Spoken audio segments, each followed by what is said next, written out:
এই দুনিয়া এখন তো আর সেই দুনিয়া নাই, মানুষ নামের মানুষ আছে দুনিয়া বোঝাই, সেই মানুষের ভিড়ে আমার আসল মানুষ নাই। এই দুনিয়া এখন তো আর সেই দুনিয়া নাই, মানুষ নামের মানুষ আছে দুনিয়া বোঝাই, সেই মানুষের ভিড়ে আমার আসল মানুষ নাই। ঠিক কিনা? এই যে আমাদের বিশাল জনসংখ্যা, এই জনসংখ্যাকে কি করে জনসম্পদে রূপান্তরিত করা যায় এ ব্যাপারে কথা বল। আল্লাহ তাআলা ইরশাদ করছেন, ওয়ালাকাদ কাররামনা বনি আদম ওয়া হামালনাহুম ফিল বাররি ওয়াল বাহরি ওয়া রাযাকনাহুম মিনাত তাইয়্যিবাত ওয়া ফাদ্দালনাহুম আলা কাসীরিম মিম্মান খালাকনা তাফদীলা।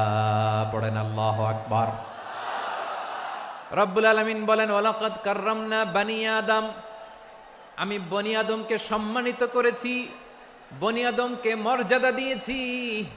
ওয়া হামালনাহুম ফিল বাররি ওয়াল বাহর, বনি আদমকে জলে স্থলে স্থলে এবং সমুদ্রে চলাচলের বাহন দিয়েছি।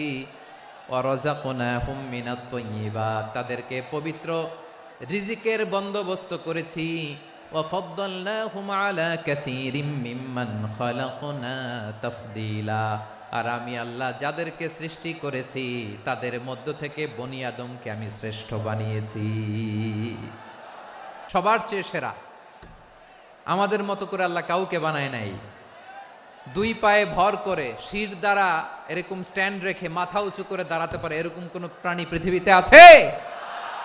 এজন্য আল্লাহ বলেন, ওয়ালাকাদ কাররামনা বনি আদম, আমি বনি আদমকে সম্মানিত করেছি, তাদেরকে আমি মর্যাদা দিয়েছি। তাদেরকে আমি যত মর্যাদা দিয়েছি আমার কোন সৃষ্টিকে এত মর্যাদা দেই নাই। পড়েন সুবহানাল্লাহ। I have dignified the status of the sons of Adam, আদমের সব সন্তানের মর্যাদা আমি বাড়িয়েছি। আল্লাহ এখানে বলেননি ওয়ালাকাদ কাররামনাল মুমিনিন, আমি মুমিনের মর্যাদা বাড়িয়েছি, বলেছেন? আল্লাহ এখানে বলেন নাই ওয়ালাকাদ কাররামনাল মুসলিমিন, আমি মুসলিমের মর্যাদা বাড়িয়েছি। আল্লাহ বলেছেন ওয়ালাকাদ কাররামনা বনি আদম, আমি বনি আদমের সম্মান বাড়িয়েছি, হোক সে মুমিন কিংবা কাফের, মুসলিম কিংবা মুশরিক, আস্তিক কিংবা নাস্তিক, আরব কিংবা অনারব, যেই হোক না কেন আদম সন্তান সবগুলার মর্যাদা বাড়ায় দিয়েছে কে? সবার মর্যাদা আল্লাহ বাড়িয়েছে। মানুষ হিসেবে মর্যাদা। বিশ্বনবী সাল্লাল্লাহু আলাইহি ওয়াসাল্লাম ইহুদির লাশ দেখে দাঁড়িয়ে গেলেন। কার লাশ? ইহুদির লাশ দেখে দাঁড়ায় গেলেন। সাহাবারা বললেন, ইয়া রাসূলুল্লাহ, আপনি দাঁড়ালেন যে, এটা তো ইহুদির লাশ। বিশ্বনবী বললেন, আওয়ালাইসাত নাফসান, এটা কি মানুষ নয়? এটা হোক ইহুদি হোক খ্রিস্টান, এটা তো মানুষ। আমি মানুষ দেখে দাঁড়িয়েছি। আই স্যালিউট দ্য হিউম্যানিটি, আমি মানবতাকে সম্মান করেছি। পড়েন সুবহানাল্লাহ। তাহলে এই জমিনে মানুষের মর্যাদা বেশি, হোক আস্তিক হোক নাস্তিক হোক মুমিন কিংবা কাফের। আদমের সন্তান হলে মানুষ হলেই তার মর্যাদা বাড়িয়েছে কে? আমার কলিজার টুকরা যশোরের ভাইয়েরা, মানুষের মর্যাদা আল্লাহ এত বাড়িয়েছেন, মানুষ জীবিত থাকলেও যেমনি মর্যাদাবান, মরে গেলেও মর্যাদাবান। সুবহানাল্লাহ পড়েন। মানুষ মরে গেলে এই ডেড বডিটা কি হয়? পচে যায়, গলে যায়, মাটির সাথে মিশে যায়। তাই বলে আপনি ডেড বডির সাথে যাচ্ছে তাই করতে পারবেন না। পারবেন? কেউ যদি অন্যায় করে তাকে যদি আপনি শাস্তির আওতায় আনেন, যা মনে চায় করতে পারবেন না। তারা আগুন দিয়ে পোড়াতে পারবেন না, নাক কাটতে পারবেন না, কান কাটতে পারবেন না, অঙ্গ বিকৃতি করতে পারবেন না। কারণ মানব জাতির মর্যাদা স্বয়ং দিয়েছে কে? ডেড বডি পচে যাবে, গলে যাবে। তারপরে ইসলাম বলে, না খবরদার, এই মরা লাশটারও একটা মর্যাদা আছে না নাই? ইসলাম বলে এই লাশটা গলে যাবে, পচে যাবে, কিন্তু এটার অমর্যাদা করো না। কর্পূর দিয়ে, খেজুর পাতা দিয়ে এটাকে ওয়ার্ম ওয়াটার দিয়ে, গরম পানি দিয়ে ধৌত করো। সাদা শুভ্র ধবধবে কাপড় দিয়ে লাশটাকে তুমি কাভার করো। তারপরে খাটিয়ার মধ্যে লাশটাকে রেখে বিশাল একটা প্রোগ্রাম করো, একটা ফিউনারাল প্রোগ্রাম করো। ওই প্রোগ্রামের ডানে বায়ে পেছনে লাশটারে রাখলে হবে না, প্রোগ্রামের একেবারে সামনটাতে তুমি লাশটাকে রাখো। সুবহানাল্লাহ। একটা ফিউনারাল প্রোগ্রাম করতে হবে, তাকে শেষ বিদায় জানাতে হবে, যেটাকে আমরা জানাজা বলি। কি বলি? জানাজা মানে মাইয়েতের জন্য দোয়া, তার জন্য দোয়া করা হয়, তাকে একটা সিস্টেমেটিক অর্ডারে কবরে রাখা হয়, সুন্দরভাবে সেটাকে কবরস্থ করা হয়, মাটি দেয়া হয়, পানি দেয়া হয়। তার মানে মরে গেলেও মানুষের সম্মান বাড়ায় দিয়েছে কে? এজন্য আল্লাহ বললেন ওয়ালাকাদ কাররামনা বানি আদম, বনি আদমের সম্মান মর্যাদা আমি আল্লাহ বাড়িয়ে দিয়েছি। মানুষের সম্মানে তুমি কখনো আঘাত করো না, ঠিক কি না? তাহলে ভাই, প্রথম মেসেজ হচ্ছে the first and foremost message tonight to the people of জাসর।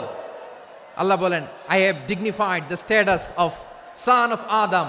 আমি বনি আদম সবার মর্যাদা বাড়িয়ে দিয়েছি, হোক আস্তিক নাস্তিক, হোক কাফের কিংবা মুশরিক, তার মর্যাদা বাড়াই দিছে কে? যখন বন্যা হয় আমরা ত্রাণ নিয়ে যাই, আমরা শুধু মুসলমানদেরকে ত্রাণ দেই নাকি? হ্যাঁ, আমরা মুসলমানকেও দেই, অমুসলমানকেও দেই, হিন্দুকেও দেই, বৌদ্ধকেও দেই। যেখানেই মানবতা বিপন্ন সেখানে ইসলামের হেল্পিং হ্যান্ড আছে না নাই? সুবহানাল্লাহ। কি দিন আমরা পেয়েছি, কি বিধান আমরা পেয়েছি। ওয়ালাকাদ কাররামনা বানি আদম, আমি বনি আদমকে সম্মানিত করেছি। এরপর আল্লাহ বললেন ওয়া হামালনাহুম ফিল বাররি ওয়াল বাহর, জলে স্থলে আমি চলাচলের যানবাহনের ব্যবস্থা করেছি। আমরা স্থলে ঘোড়ার উপরে চড়ি, উটের উপরে চড়ি, গাড়ির উপরে চড়ি। এই যে গাড়ির ইঞ্জিন বানাইছি আমরা, এটার মেধা দিয়েছে কে? আবার সাগরের মধ্যে আমরা নৌযান, জলযান, বড় বড় জাহাজ দিয়ে এক মহাদেশ থেকে আরেক মহাদেশ যাই, এক দেশ থেকে মালামালগুলো আরেক দেশে পাঠাই। সাগরের ভেতরে নৌকাগুলোরে ধরে রাখলো কে? ওয়াল ফুলকিল্লাতি তাজরি ফিল বাহরি বিমা ইয়ানফাউন নাস। মানুষের উপকার আছে এরকম সরঞ্জামাদি নিয়ে সাগরের উপরে বিশাল বিশাল জলযানগুলো চলে, এগুলো ডুবে যায় না, কাত হয়ে যায় না, পড়ে যায় না। এগুলোকে স্থিতিস্থাপকতাকে ঠিক করে রাখলো কে? আপনারা জাহাজ দেখেছেন? জাহাজ দেখছেন? বিশাল বিশাল জাহাজ, বিশাল জাহাজ মালামাল নিয়ে এক মহাদেশ থেকে আরেক মহাদেশে যায়। গত মাসে আমার জাপান সফর ছিল। এই যে বাংলাদেশে যে গাড়িগুলো চালান, বেশিরভাগ গাড়ি আসে কিন্তু জাপান থেকে। হাজার হাজার গাড়ি একটা জাহাজ বহন করতে পারে, হাজার হাজার গাড়ি। এটারে সাগরের মধ্যে ভাসাইলো কে?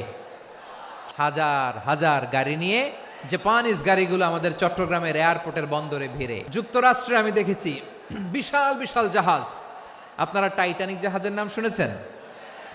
টাইটানিক জাহাজের 8 গুণ 10 গুণ বড় একটা জাহাজ আছে, আইকন অফ দ্য সি, আমি দেখে এসেছি। রয়্যাল ক্যারিবিয়ান দেখে এসেছি। সাগরের সামনে জেটিতে যখন দাঁড়ালাম, জাহাজটা যখন যায়, আমার মনে হচ্ছে একটা শহর, গোটা শহর, the entire city is floating on the water. পুরো একটা শহর মনে হয় পানির উপর দিয়ে ভেসে যাচ্ছে। পড়েন সুবহানাল্লাহ। এই যে আইকন অফ দ্য সি, এই ক্রুজ, এই জাহাজটা, এটার ভিতরে স্টেডিয়াম আছে। কিসের ভিতরে স্টেডিয়াম? কথা বুঝে নাই বোধহয়। স্টেডিয়াম কিসের ভিতর? সুইমিং পুল আছে, শপিং মল আছে, রেস্টুরেন্ট আছে, ক্লাব আছে, 3000 4000 রুম বিশিষ্ট, কক্ষ বিশিষ্ট হোটেল আছে।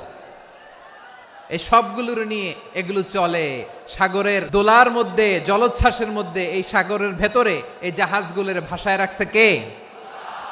সূরাতুর আর রহমানে আল্লাহ তাআলা বললেন ওয়ালাহুল জাওয়ারিল মুনশাআতু ফিল বাহরি কাল আ'লাম ফাবিআইয়ি আলা, সবাই পড়েন ফাবিআইয়ি আলাই রাব্বিকুমা তুকাযিবান। পাহাড় সম বড় বড় জাহাজগুলো মাল বোঝাই করে সাগরের মধ্যে ভেসে বেড়ায়। এগুলো দিয়ে মালামাল বহন করা যায়, মানুষরা এক দেশ থেকে আরেক দেশে যায়। এই জাহাজগুলোর সাগরের ভেতরে ভাসায় রাখলো কে? এই আয়াতের ভেতরে আল্লাহ তাআলা সূরাত বানী ইসরাঈলের এই চমৎকার আয়াতের ভেতরে আল্লাহ তাআলা বেসিক্যালি মানব জাতির প্রতি তার 4টি স্পেশাল অনুগ্রহের কথা বলেছেন। কয়টি? 2টা বলে ফেলছি। 1 নাম্বার ওয়ালাকাদ কাররামনা বানি আদম, আমি বনি আদমের সম্মান বাড়াইছি, নাকি মুসলমানদের? তাহলে human dignity, the first part of the verse talks about the human dignity.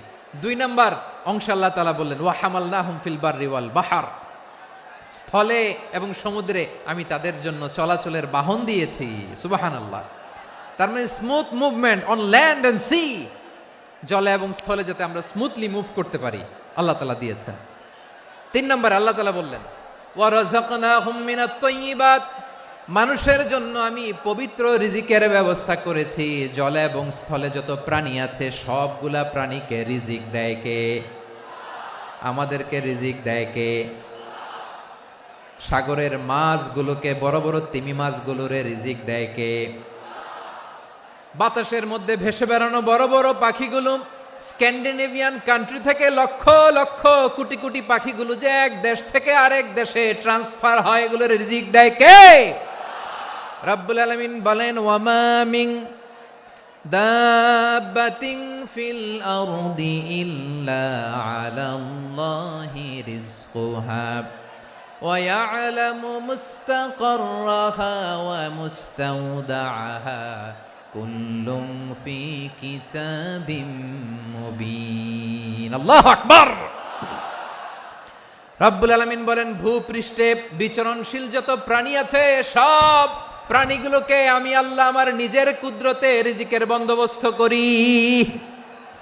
এই প্রাণীগুলো কোথায় থাকে, কোথায় যায়, সব জায়গায় আমি রিজিক পৌঁছে দেই। রিজিক কেউ দিতে পারে না, রিজিকের মালিক কে? রিজিকের মালিক তিনি আল্লাহ। এজন্য আল্লাহ তাআলা বললেন ওয়া রাযাকনাহুম মিনাত তাইয়্যিবাত। এরপর আল্লাহ বললেন ওয়া ফাদ্দালনাহুম আলা কাসীরিম মিম্মান খালাকনা তাফদীলা। আমি যত প্রাণী সৃষ্টি করেছি সকল প্রাণীর মধ্যে মানুষের মর্যাদা শ্রেষ্ঠত্ব আমি দিয়েছি। সুবহানাল্লাহ পড়েন। তাহলে 1 নম্বরে আল্লাহ বললেন আমি বনি আদমের মর্যাদা বাড়ালাম। এরপরে বললেন স্থলে এবং সমুদ্রে চলাচলের জন্য যানবাহন দিলাম। 3 নম্বরে আল্লাহ বললেন পবিত্র রিজিকের ব্যবস্থা করে দিলাম। এরপরে আল্লাহ বললেন যত প্রাণী আছে, সৃষ্টি আছে, সবগুলার উপরে আমি মানুষকে শ্রেষ্ঠত্ব দিলাম। সুবহানাল্লাহ। তাহলে সবচেয়ে বেশি শ্রেষ্ঠত্ব মানুষের। কার? মানুষের। শুধু তাই নয় প্রিয় ভাইরা, আকাশ এবং জমিনে যা কিছু আছে সবকিছু মানুষের জন্য, মানুষের কল্যাণে, মানুষের প্রয়োজনে, মানুষের বশীভূত করে সৃষ্টি করেছেন কে? রব্বুল আলামিন বলেন হুয়াল্লাযী খালাকা লাকুম মা ফিল আরদি জামিআ। এই জমিনের মধ্যে যা কিছু আমি আল্লাহ সৃষ্টি করেছি সব কিছু আমি মানুষের জন্য সৃষ্টি করেছি। পড়েন সুবহানাল্লাহ। হুয়াল্লাযী খালাকা লাকুম মা ফিল আরদি জামিআ, যা আছে সব আমাদের জন্য, সব আমাদেরকে সার্ভিস দেওয়ার জন্য, আমাদের উপকারের জন্য, আমাদের কল্যাণের জন্য। আওয়াজ করে সবাই পড়ুন আল্লাহু আকবার। অন্য আয়াতে আল্লাহ বললেন ওয়াসাখখারা লাকুম মা ফিস সামাওয়াতি ওয়া মা ফিল আরদি জামিআম মিন ইন্না ফি যালিকা লাআয়াতিন লিকাউমিন ইয়াতাফাক্কারুন। প্রথমে আয়াতে আল্লাহ বললেন জমিনে যা আছে সব তোমাদের কল্যাণে আমি সৃষ্টি করলাম। এরপরে আল্লাহ বললেন আকাশেও যা আছে সব তোমাদের জন্য সৃষ্টি করলাম, তোমাদের অনুগত বানায় দিলাম। পড়েন সুবহানাল্লাহ।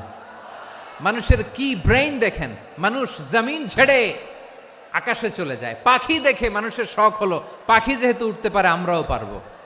অরবিল রাইট, উইলবার রাইট, 2 ভাই মিলে আঁকাঝোঁকা করতে করতে করতে করতে প্লেন বানায় ফেললো। কোন সুবহানাল্লাহ। এখন পাখিও ওরে, আমরাও ওরি। এরপরেই মানুষের কৌতূহল থামে না এখানে। মানুষ চলে গিয়েছে চাঁদে। কোথায় গেছে? এখন কিন্তু চাঁদে জমি বিক্রি হয় জানেন। পৃথিবী নিয়ে মারামারি শেষ। রাশিয়া আমেরিকা এখন ধরছে চাঁদ আর মঙ্গল গ্রহ। এখন চাঁদে জমি বিক্রি হয়, মঙ্গলে জমি বিক্রি হয়। এই চাঁদ, মঙ্গল, বৃহস্পতি, শনি সব আল্লাহ তাআলা আমাদের জন্য বানিয়েছেন। সুবহানাল্লাহ পড়েন। মানুষ সাগরের উপরে চড়ে, শূন্যে ভেসে বেড়ায়, পাহাড় কেটে সুড়ঙ্গ বানায়, টানেল বানায়। মানুষ বট ব্যান্ডের লাইন নিয়ে যায় সাগরের ভেতর দিয়ে, এক দেশ থেকে আরেক দেশে, এক মহাদেশ থেকে আরেক মহাদেশে। সুবহানাল্লাহ পড়েন। তার মানে গোটা বিশ্বের সব কিছুর উপরে control, superiority over all creatures, সব কিছুর উপর কন্ট্রোল, মনিটরিং, নিয়ন্ত্রণ, এটা প্রতিষ্ঠা করে দিয়েছে কে? এজন্যই মানুষের শ্রেষ্ঠত্ব। ওয়ালাকাদ কাররামনা বানি আদম, আমি বনি আদমের সম্মান বাড়িয়েছি, মর্যাদা আমি বাড়িয়ে দিয়েছি এই কারণে, কারণ মানুষ সবকিছুর উপর নিয়ন্ত্রণ নিতে পারে। মানুষকে নিয়ে এই কোরআনের সব আলোচনা, মানুষকে নিয়ে এই কোরআনের সব। তাই কোরআনের কেন্দ্রীয় আলোচ্য বিষয় হচ্ছে মানুষ। মানুষকে আল্লাহ স্বাধীনতা দিয়েছেন। ফামান শাআ ফালইউমিন ওয়া মান শাআ ফালইয়াকফুর। চাইলে মুমিন হতে পারো, চাইলে কাফের হতে পারো, তোমার ইচ্ছা। তবে জেনে রাখো, মুমিন হলে পাবা জান্নাত, কাফির হলে পাবা জাহান্নাম। নাও দ্য ডিসিশন ইজ ইয়ার্স।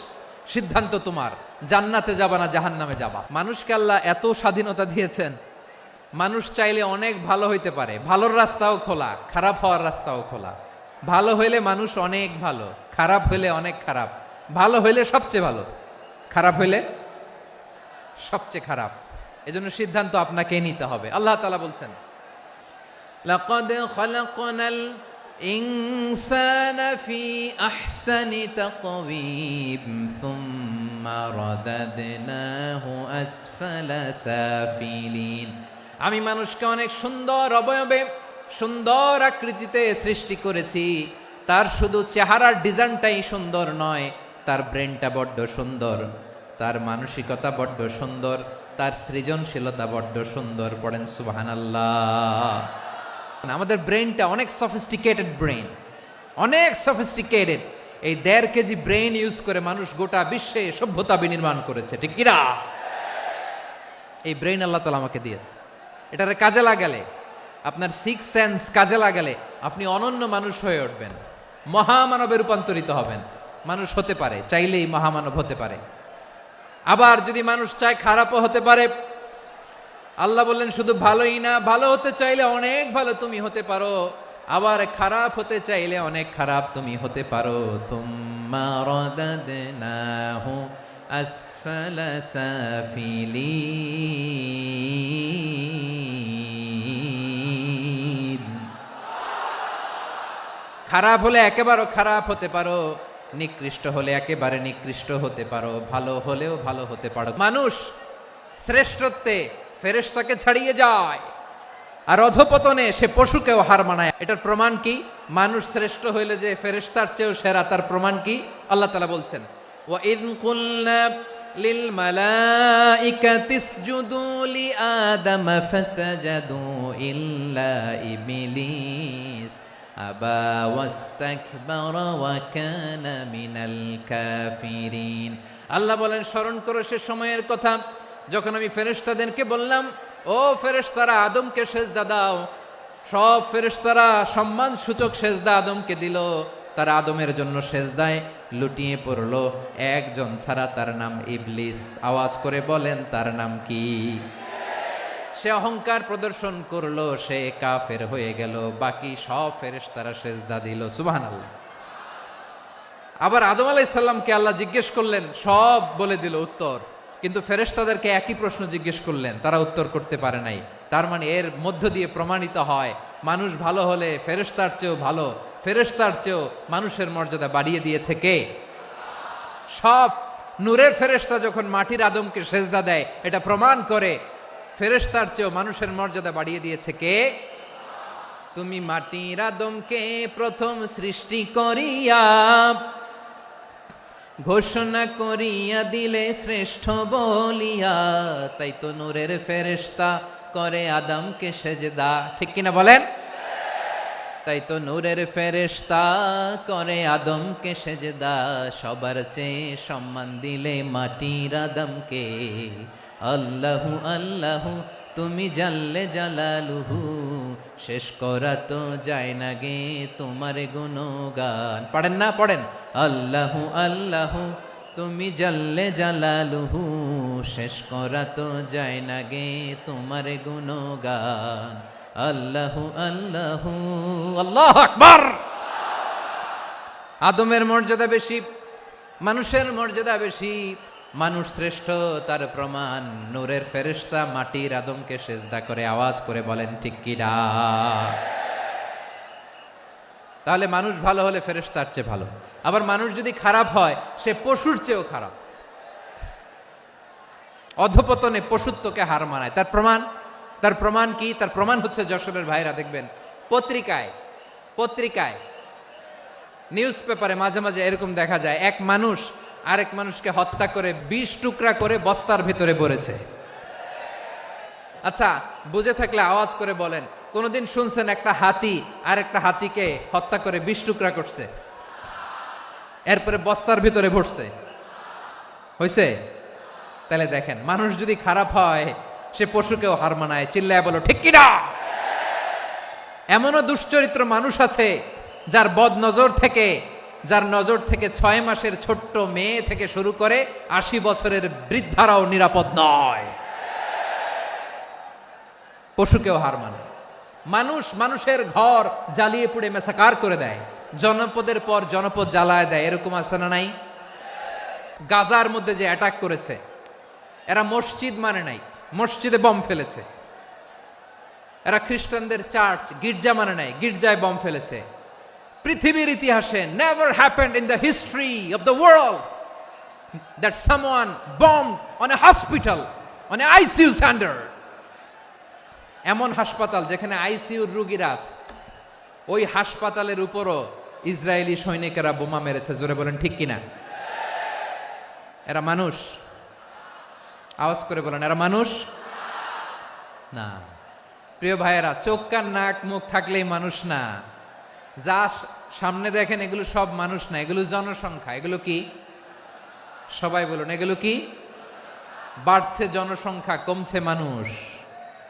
এই দুনিয়া এখন তো আর সেই দুনিয়া নাই, মানুষ নামের মানুষ আছে দুনিয়া বোঝাই,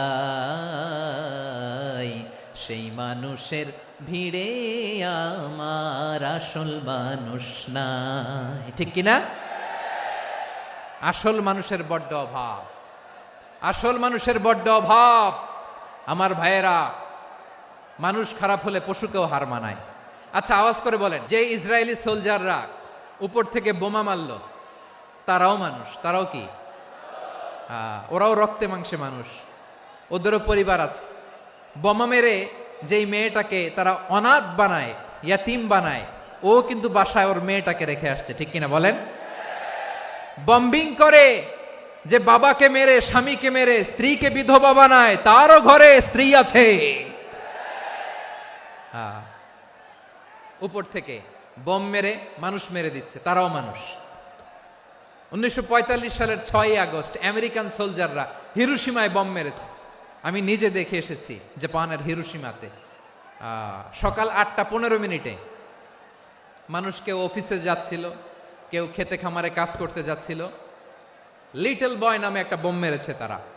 এই বোমের আঘাতে, পারমাণবিক এই বোমার রেডিয়েশনে আঘাতে, বোম ব্লাস্ট হওয়ার পরে মুহূর্তের মধ্যে 1,40,000 নাই।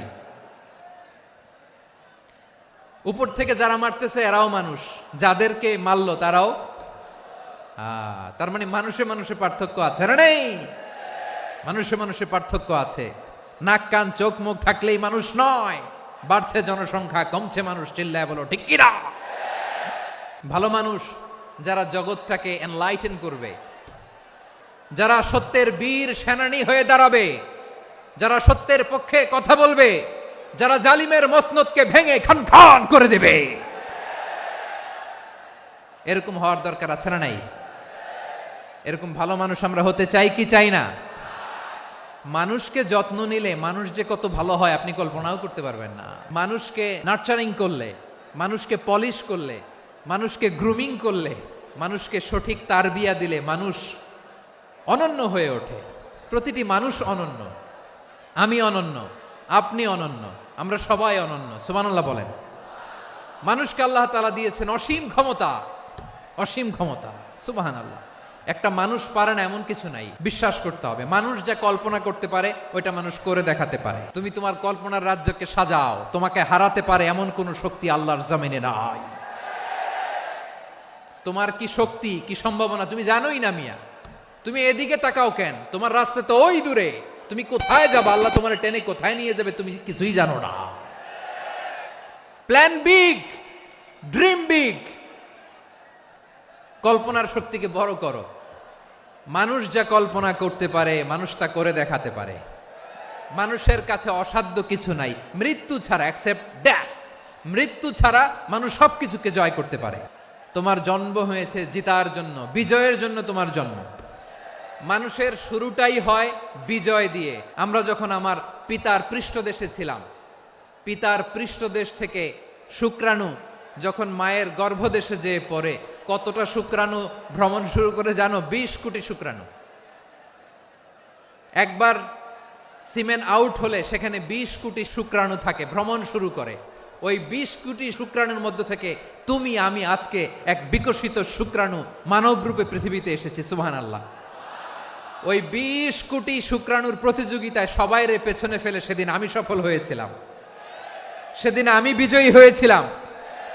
সেদিন আমি এত ছোট ছিলাম, মাইক্রোস্কোপ দিয়েও আমার অস্তিত্ব টের পাওয়া যায় না। আমি এত তুচ্ছ ছিলাম, নগণ্য ছিলাম। আমার কান ছিল না, আমার চোখ ছিল না, আমার হাত ছিল না, আমার জন্য রিকমেন্ডেশন করার মতো মামু ছিল না, খালা ছিল না, কেউ ছিল না। তারপরেও ওই প্রতিযোগিতায়, ওই কম্পিটিশনে যখন আমারে কেউ হারাতে পারে নাই, আল্লাহর জমিনেও আমারে কেউ হারাতে পারে না। হারার জন্য তোমার জন্মই হয় নাই, তুমি আসছোই জিতার জন্য। সুবহানাল্লাহ। বিশ্বনবী বলেন, আন্নাসু মাআদিন কামাআদিনি যাহাবি ওয়াল ফিদ্দা খিয়ারুহুম ফিল জাহিলিয়াতি খিয়ারুহুম ফিল ইসলাম। Peoples are like mines of gold and silver. সোনার খনি, রূপার খনি, এর চেয়েও বড় খনি হচ্ছে এই মানব সম্পদের খনি। আওয়াজ করে বলেন আল্লাহু আকবার। আল্লাহ তাআলা এই সম্পদ আমাদেরকে দিছে। বিশ্বনবী বলেন, মানুষ হচ্ছে খনির মতো। খিয়ারুহুম ফিল জাহিলিয়াতি খিয়ারুহুম ফিল ইসলাম। জাহিলি যুগে যারা সেরা, ইসলামেও তারা সেরা। ইদা ফাকুহু, যদি তারা বুঝবান হয় তাহলে তাদেরকে সেরা বানায় দিবে কে? তাহলে মানুষের চেয়ে সেরা কেউ হতে পারে? মানুষের চেয়ে অনন্য কেউ হতে পারে? মানুষকে কেউ হারাতে পারে? আওয়াজ করে বলো, তোমাকে কেউ হারাতে পারবে? এই সাহস জাগছে আজকের আলোচনা থেকে। আমি তুমি অনন্য, আমাকে তোমাকে হারায় দেওয়া এত সহজ না, ঠিক কিনা? একটা কথা জীবনের সাথে সেট করে নিতে হবে, আমি জিতি নয় শিখি, আমি কখনো হারি না। তাহলে বিশ্বনবী বললেন, নাসু মাআদিন, মানুষ হচ্ছে খনি। এই খনির যত্ন নিতে হবে। মা বাবা যারা এসেছেন, আপনার ছেলে মেয়ের যত্ন নেন। আপনার ছেলের মধ্যে যে কি পটেনশিয়াল আপনি জানেন না। আপনার এই ছোট্ট অবুজ ছেলেটাই আগামী দিনের শায়েখ আহমদুল্লাহ হবে। আপনার হেফজখানায় পড়া ওই ছোট্ট ছেলেটাই আগামী দিনের আল্লামা মামুনুল হক হবে। আপনার ওই ছেলেটা আমির হামজা হবে, আব্দুল হাই সাইফুল্লাহ হবে। এভাবে বড় বড় আলেম হবে, তারা যুগশ্রেষ্ঠ আলেম হবে। সেই একদিন এই বাংলাদেশের পার্লামেন্টে যে বক্তব্য দিয়ে যশোরের পক্ষে কথা বলবে। আপনি জানেন না, কাউকে ছোট করবেন না আপনি। ওর কনফিডেন্স আপনি কমাবেন না, আপনি কমাতে পারেন না। প্যান্ডেলে আমার যে মা বোনেরা আছেন, ছেলে মেয়েদেরকে কখনো ছোট করে কথা বলবেন না। ও যে কোথায় যাবে আপনি জানেন না। আপনি মা হয়ে তাকে সাহস দিবেন, তার কল্পনার জগৎটাকে সাজাতে তাকে উৎসাহিত করবেন, ঠিক কিনা বলেন? আর আমার প্যান্ডেলের আমার প্রিয় শ্রদ্ধাশীলা মায়েরা বোনেরা, আপনারা তো আরো দামি সম্পদ।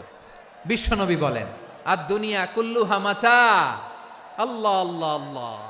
বিশ্বনবীর কথার ওজন দেখেন, আর দুনিয়া কুল্লুহা মাতা ওয়া খায়রু মাতা'আদ দুনিয়াল মারআতুস সালিহা। বিশ্বনবী বলেন, দুনিয়ায় যা দেখো সব আল্লাহর দেওয়া অ্যাসেট, মানে সম্পদ। আর এত অ্যাসেটের ভিড়ে সবচাইতে শ্রেষ্ঠ সম্পদ হচ্ছে নেককার নারী।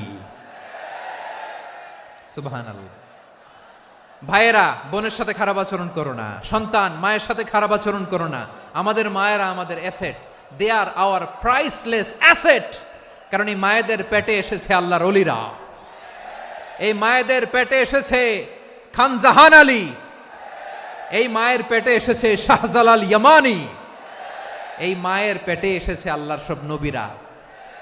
নাকি নবীরা আকাশ থেকে ধপ করে জমিনে নেমে আসছে? মায়ের পেটে আসছে। এই মায়ের পেটগুলো খনি। আমার সম্মানিতা মায়েরা বোনেরা, নিজেকে ইসলাম দিয়ে সাজান, নিজেকে পবিত্র রাখুন। নিজের আব্রু ইমান ইজ্জতের হেফাজত করুন, কোরআন পড়ুন, সুন্নাহ পড়ুন। আপনি জানেন না আপনার গর্ভে কে আসছে, কোন ক্ষণজন্মা পুরুষকে আল্লাহ তাআলা আপনার গর্ভে পাঠাবে আপনি জানেন না। মায়েরা নিজেদেরকে পবিত্র রাখুন, ইসলাম চর্চা করুন, কোরআন চর্চা করুন, নৈতিকতা দিয়ে নিজেকে সাজান। যশোরের জেনজি, নিজেদেরকে প্রস্তুত রাখো আগামীর বাংলাদেশের জন্য। নৈতিকতা, মোরালিটি, ভ্যালিউজ দিয়ে নিজেকে সাজাও, ইসলাম দিয়ে নিজেকে সাজাও, কারণ আগামীর বাংলাদেশ ইসলামের বাংলাদেশ। বাংলাদেশের আসল পরিচয় ইসলাম। বাংলাদেশের আসল পরিচয় কি? সবাই বলে না, আওয়াজ করে, এদেশের আসল পরিচয়। এদেশে আজান শুনে সূর্য ওঠে শহর গ্রামে, এদেশে আজান শুনে সূর্য ডুবে সন্ধ্যা নামে, এদেশে সকল কাজে সবাই বলে বিসমিল্লাহ, এদেশে ভালো কিছু দেখে শুনে হাসি মুখে সবাই বলে মাশা আল্লাহ। সুবহানাল্লাহ সুবহানাল্লাহ সুবহানাল্লাহ সুবহানাল্লাহ সুবহানাল্লাহ সুবহানাল্লাহ সুবহানাল্লাহ সুবহানাল্লাহ। ও নবীন তরুণ, তোমার কিসের এত ভয়? জেনে রেখো বাংলাদেশের আসল পরিচয়। বাংলাদেশের আসল পরিচয় ইসলাম। আওয়াজ তুলে বলো, আসল পরিচয় কি? এদেশে পরস্পরে দেখা হলে দেয় সালাম, এদেশে আমজনতার হৃদয় জুড়ে পাক্কালাম, ঠিক কি না? এদেশে বিপদ এলে সর্বজনে সর্বক্ষণে দোয়া পড়ে ইন্না লিল্লাহ সুবহানাল্লাহ সুবহানাল্লাহ সুবহানাল্লাহ সুবহানাল্লাহ। এদেশে আজান শুনে সূর্য ওঠে শহর গ্রামে, এদেশে আজান শুনে সূর্য ডুবে সন্ধ্যা নামে, এদেশে সকল কাজে সবাই বলে বিসমিল্লাহ, এদেশে ভালো কিছু দেখে শুনে হাসি মুখে সবাই বলে মাশা আল্লাহ। সুবহানাল্লাহ, আওয়াজ করে সুবহানাল্লাহ সুবহানাল্লাহ সুবহানাল্লাহ সুবহানাল্লাহ। সবাই একসাথে সুবহানাল্লাহ সুবহানাল্লাহ সুবহানাল্লাহ সুবহানাল্লাহ। এদেশের আসল পরিচয় কি? আওয়াজ করে বলতে ভয় লাগে। এদেশের আসল পরিচয় কি?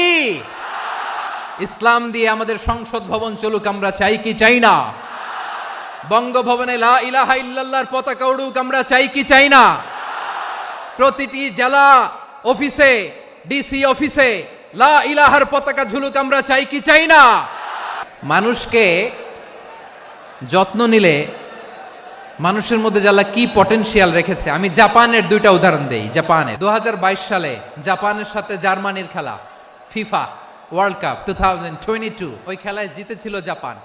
জিতেছিল 22 সালের এই ফিফা ওয়ার্ল্ড কাপে জাপান ফুটবল খেলায় জিতে। As a part of their celebration তারা খেলার পরে পুরো স্টেডিয়ামটারে ক্লিন করে, the fan base of Japan, লক্ষ লক্ষ মানুষ খেলা দেখতে যায়, তো এত ডাস্টবিনও তো নাই, তো যারা ডাস্টবিনে জায়গা পায় নাই তারা এই যে চকলেটের প্যাকেট, পানির বোতল, চিপসের প্যাকেট তারা এদিকে সেদিকে রেখে দিয়েছে। জাপানের ভক্তরা, জাপানের ফলোয়াররা as a part of their celebration তারা খেলার পরে পুরো স্টেডিয়ামের সব ময়লা আবর্জনা ক্লিন করে তারপরে বিদায় নিয়েছে। তাদেরকে কি ক্লিন করার দায়িত্ব দেওয়া হয়েছিল? তারা কি স্টেডিয়ামের পরিচ্ছন্নতা কর্মী? তাদের আকল, তাদের সিক্স সেন্স তাদেরকে বলেছে। ছোটবেলা থেকে জাপান গভর্নমেন্ট ওদেরকে এত পরিচ্ছন্নতা শেখায়, ক্লিনলিনেস অ্যাওয়ারনেস ক্যাম্পেইন করায়। ক্লাসে আমি দেখেছি, ক্লাসে নিজের বেঞ্চ নিজে মুছে, ক্লাসের মাঝখানে একটা সময় দেয়, নিজের টেবিল নিজে মুছে, নিজের ক্লাসরুমটা নিজে পরিষ্কার করে। রাস্তাঘাটে একটা ধুলা নাই, ময়লা নাই, একটা টিস্যু নাই। খেলার পরে গোটা বিশ্বকে তাক লাগিয়ে দিয়েছে। জাপানের ফ্যানরা সবার রেখে যাওয়া গার্বেজ, টিস্যু, বোতল পরিষ্কার করে তারপরে স্টেডিয়াম থেকে বিদায় নিয়েছে। আমরা কেন এমন হইতে পারলাম না? জাপানের যারা এগুলো করছে ওদের 3টা করে চোখ না? চোখ তো 3টা জাপানো লাগো, জাপানো লাগো। হাত তো 4টা, কান তো 6টা। হ্যাঁ, নাকি আমার মতো 2 হাত 2 কানওয়ালা মানুষ? চোখে দেখলে ওটা মানুষ না। চিন্তা করছেন? তার মানে জাপানিজদেরকে যে গ্রুমিং করে শিখানোর মাধ্যমে পরিচ্ছন্ন বানানো গেছে, ওরা যেমনি মানুষ আমরাও মানুষ, আমাদের সন্তানদেরকে শেখালে তারাও পারবে। পারবে কিনা? 2 নম্বর উদাহরণ বলি। চট্টগ্রাম ফেনীতে যারা গিয়েছেন, মেঘনা গোমতী ব্রিজ প্রকল্প নাম শুনছেন? মেঘনা একটা ব্রিজ পার হওয়া লাগে। এই মেঘনা গোমতী, এখানে 3টা ব্রিজ কাঁচপুর সহ, এই 3টা ব্রিজের নির্মাণ কাজ, রেনোভেশনের কাজ দেয়া হয়েছিল জাপানের একটা কোম্পানিকে। কাকে? জাপানের কোম্পানি। নির্মাণ শেষে 738 কোটি টাকা বেঁচে গেছিল, এটা গভর্নমেন্টের হাতে দিয়ে তারা বিদায় নিয়েছে। কত টাকা? 738 কোটি টাকা। যত প্রাক্কলিত ব্যয় নির্ধারণ করা হয়েছে সব টাকা সরকার, তৎকালীন সরকার 2019-এর সরকার, কারা ছিল তো জানেন? এই 2019-এর সরকার তাদেরকে দিয়েছে। তারা রিনোভেশন নির্মাণ শেষে 738 কোটি টাকা অতিরিক্ত বেঁচে গেছিল, এটা আবার গভর্নমেন্টের হাতে বুঝাই দিয়ে তারা বিদায় নিচ্ছে। আমরা কেন এমন হইতে পারলাম না? জাপানের ওরাও মানুষ, আমরাও মানুষ, তার মানে মানুষে মানুষে পার্থক্য আছে না নাই? আচ্ছা, জাপানের 2টা উদাহরণ দিলাম, এবার আমার দেশের 2টা উদাহরণ দিব না? বাংলাদেশের 2টা উদাহরণ দিই। 1 নম্বর উদাহরণ, গত সপ্তাহে আপনারা জানেন কক্সবাজার আমার একটা প্রোগ্রাম ছিল, তো হেলিকপ্টারে গিয়েছিলাম। ফেনী জেলা যখন পার হচ্ছি, আমি দেখলাম 3টা উইন্ডমিল চিনেন তো? বিশাল পিলার, 3টা-4টা পাখা থাকে। বায়ু বিদ্যুৎ কেন্দ্র, বাংলাদেশের প্রথম বায়ু বিদ্যুৎ কেন্দ্র এটা। মুহুরী প্রজেক্ট বলে এটার, সম্ভবত মুহুরী প্রজেক্ট। তো সাগরের বাতাসের ঝাপটায় এটা ঘুরে এনার্জি হয়, ইলেকট্রিসিটি উৎপাদন হয়। তো আমি পাইলটকে বললাম, ভাই এগুলো থেকে কেমন ইলেকট্রিসিটি উৎপাদন হয়? কয়, হুজুর একটু হয় না, কিছুই হয় না। কিছুই হয় না মানে? বলে, হুজুর বাংলাদেশে যত উইন্ডমিল আছে এটার পাখা একটাও ঘুরে না। আল্লাহ, বলেন কি? তাহলে এই যে কোটি কোটি টাকা ব্যয় করে যে উইন্ডমিল, কয় হুজুর উপরে ফিটফাট, ভিতরে সদরঘাট। তার মানে কোটি কোটি টাকা দিয়ে এই উইন্ডমিল বানায়, এখানে কিছু নাই। দুর্নীতির আড্ডাখানা, আখড়াখানা বাংলাদেশ, ঠিক কিনা বলেন? হায় রে, জাপানিজরাও মানুষ, আমরাও মানুষ। আমার এক নিকটাত্মীয় সরকারি চাকরিজীবী, উনি আমাকে বললেন, বাংলাদেশের আর একটা উদাহরণ দেই। উনি আমাকে বললেন যে প্রতি বছর আমাদের অফিসের ফার্নিচার চেঞ্জ করে। আমি বললাম, প্রতি বছর ফার্নিচার চেঞ্জ করে কেন? বলে যে ফার্নিচার নতুন পারচেজ করলেই তো ওইখানে টাকা, নতুন কিনতে পারলেই টাকা, নতুন উন্নয়নের সবক শোনাতে পারলেই টাকা। প্রথম আলোর রিপোর্ট, কি আলো? প্রথম আলোর রিপোর্ট, গত 15 বছরে উন্নয়নের নামে লুটপাট হয়েছে প্রায় 3.25 লাখ কোটি টাকা। কার রিপোর্ট? আমাদের বানানো কথা। প্রথম আলোর রিপোর্ট। গত 15 বছরে কারা ছিল জানেন তো? হ্যাঁ, শুধু ওনাদেরকেই দোষ দিয়ে লাভ নাই। স্বাধীনতার পর থেকে শুধু শাসকের হাত বদল হয়েছে, আমরা কিছু পাই নাই, ঠিক কিনা বলেন? আমরা এরকম চাই না। তাহলে জাপানের মানুষও মানুষ, আমরাও মানুষ। সিদ্ধান্ত আপনার, কোন মানুষ হবেন, ভালো মানুষ না খারাপ মানুষ? আজকের আলোচনার বিষয় হচ্ছে মানব সম্পদের উন্নয়ন, হিউম্যান রিসোর্স ডেভেলপমেন্ট।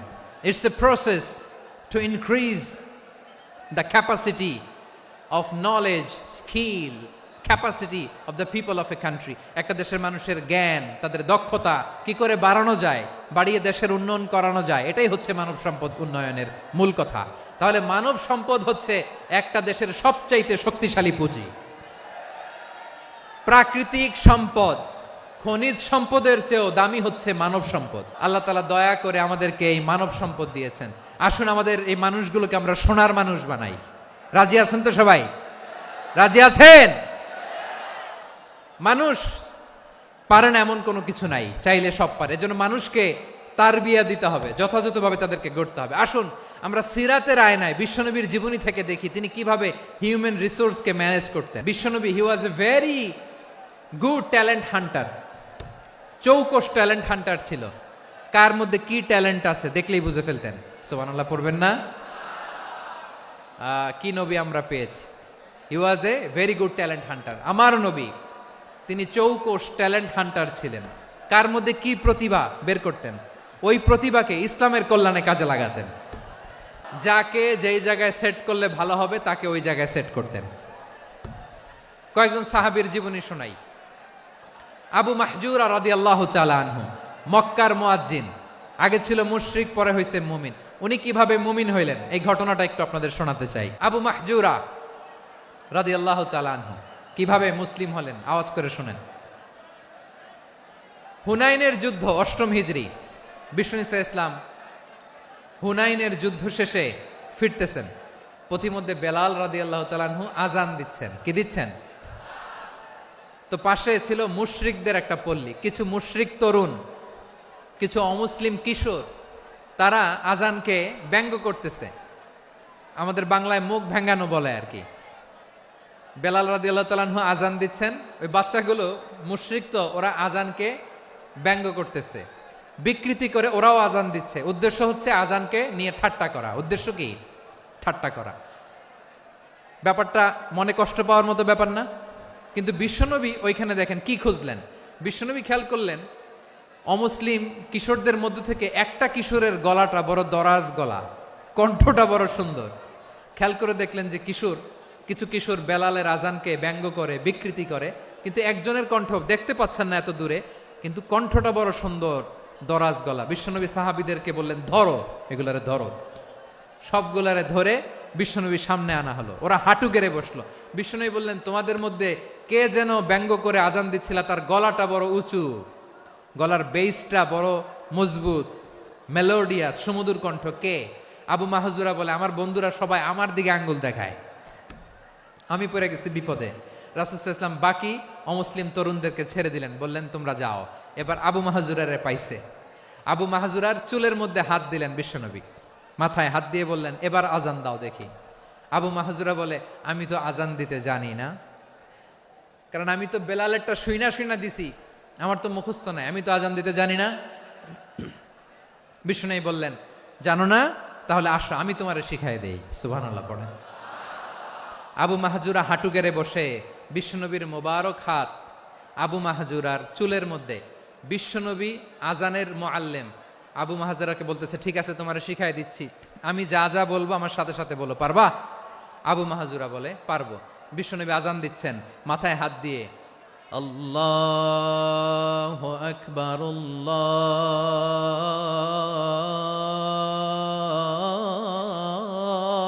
আল্লাহু আকবার। আবু মাহজুরা এই বাক্যটা পড়লেন। বিশ্বনবী দ্বিতীয় বাক্য পড়তে আরম্ভ করলেন, আল্লাহু আকবার,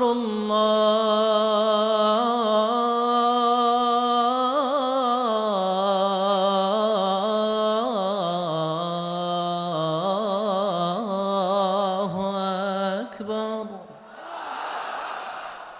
আবু মাহজুরা এই বাক্যটাও বললেন। বিশ্বনবী আবু মাহজুরার মাথার মধ্যে হাত দিয়ে তৃতীয় বাক্য পড়লেন, আশহাদু আল্লা ইলাহা ইল্লাল্লাহ,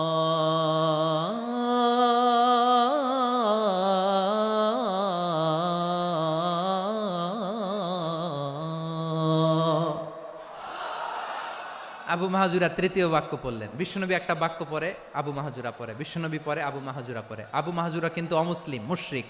আবু মাহজুরা বলে, এক একটা বাক্য পড়ি আমার কলিজাটা গলে ঠান্ডা হয়ে যায়।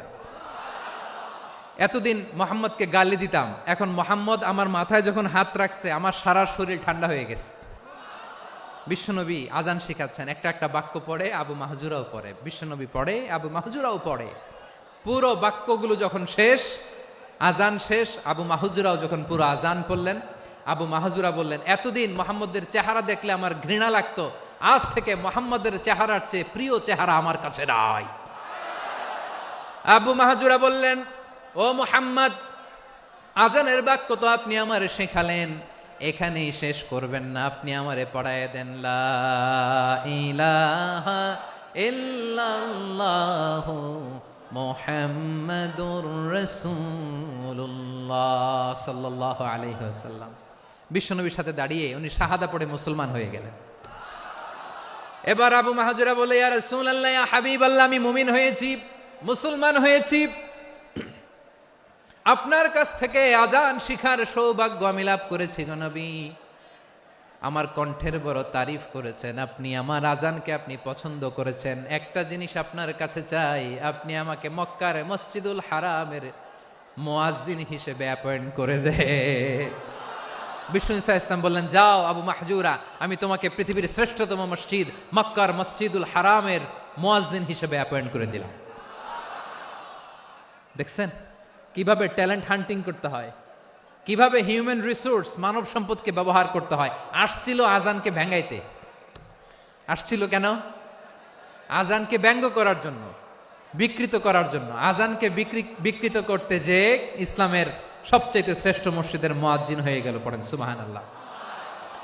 হযরত আবু মাহজুরা রাদিয়াল্লাহু তাআলা আনহু ওনার এই সুললিত কণ্ঠ ব্যবহার করে মসজিদুল হারামে এত সুন্দর করে আল্লাহু আকবার বলে আজান দিতেন, মানুষগুলোর, মুসল্লিগুলোর, মক্কাবাসীর হৃদয়কে তিনি বিগলিত করে দিতেন। মানুষের হৃদয়কে ঠান্ডা হয়ে যেত। শুধু এখানেই শেষ না আমার যশোরের ভাইয়েরা। বিশ্বনবী যখন সাইয়েদনা আবু মাহজুরা রাদিয়াল্লাহু তাআলা আনহুকে আজান শিখাচ্ছিলেন, বলেন তো বিশ্বনবীর হাতটা কোথায় ছিল? আবু মাহজুরার মাথার সামনে, এই চুলের উপরে ছিল। আবু মাহজুরা ওই স্মৃতিটাকে ধারণ করবার জন্য, ওই স্মৃতিকে বহন করার জন্য বিশ্বনবীর মোবারক হাত আবু মাহজুরার কপালের চুলের যেই জায়গায় লেগেছে, মৃত্যুর আগের দিন পর্যন্ত আবু মাহজুরা মাথার ওই চুলে কোনোদিন ছুরি আর কামার লাগায় নাই, সেখানে কেচি লাগায় নাই, চুলের মধ্যে খুর লাগায় নাই। আবু মাহজুরা ডান দিকের চুল কাটতো, বাম দিকের চুল কাটতো, পেছনের চুল কাটতো, সামনের চুল কাটতো না। আবু মাহজুরা রাদিয়াল্লাহু তাআলা আনহুর সামনের চুলগুলো বড় হতে হতে যখন এত বড় হয়ে যায়, তিনি চুলগুলো পেঁচিয়ে মাথার মধ্যে রাখতেন। তারপরে তিনি পাগড়ি পরতেন। সবাই জিজ্ঞেস করতো, আবু মাহজুরা এটা আবার কেমন স্টাইল? দেখতে তোমারে কি বিদঘুটে লাগে, কেমন অড লাগে, কেমন খারাপ দেখা যায়। মক্কায় এমন কোন মানুষ তো দেখি নাই, ডানে চুল কাটে, বায়ে চুল কাটে, পেছনে চুল কাটে, সামনে কাটে না। ওরে আবু মাহজুরা, কেমন দেখা যায় তোমারে, তুমি সামনের চুল কাটো না কেন? আবু মাহজুরা বলে, আমি হাঁটু গেড়ে পেয়ারা নবীর সামনে বসেছিলাম, আমার এই মাথার চুলের মধ্যে মুবারক হাত লাগিয়ে বিশ্বনবী নিজে আমাকে আজানের প্রতিটা বাক্য শিক্ষা দিয়েছেন। বিশ্বনবীর মোবারক হাত, পবিত্র হাত আমার মাথার চুলের যেই জায়গায় লেগেছে, আমি চাই ওই চুলগুলা নিয়ে আমি আমার কবরের ভিতরে যাব। সাইয়েদনা আবু মাহজুরা রাদিয়াল্লাহু তাআলা আনহু ইন্তেকালের আগের পর্যন্ত মাথার সামনের চুলগুলা কাটে নাই।